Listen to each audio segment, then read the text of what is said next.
with scripture reading. For our scriptural reading, it is taken from the book of 1 Corinthians, chapter 5, verse 31 to 33. For this reason, a man will leave his father and mother and be united to his wife, and the two will become one flesh.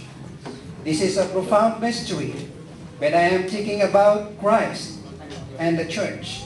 However, each one of you also must love his wife, and as he loves himself, and the wife must respect her husband. Amen. Family is the most important institution in the world established by God, regardless race. And this family is built up through a wedding. That is why it is true that human's life and society are based on a family.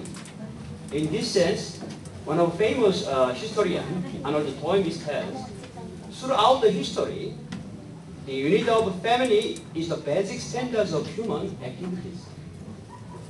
Today's biblical passage tells us how this precious family is built up. It is started when a man leaves his parents and be united to his wife. This living means complete, independent, physically and spiritually. Yes, you become with your wife physically and spiritually. About this family, Pastor Billy Graham describes in this way: family is the safe resting place. The school, you learn the basic things. The church, you worship God. The place you can enjoy love and joy. The happiness from family is one of the most precious joy in this tough and angry world. On top of that, the joy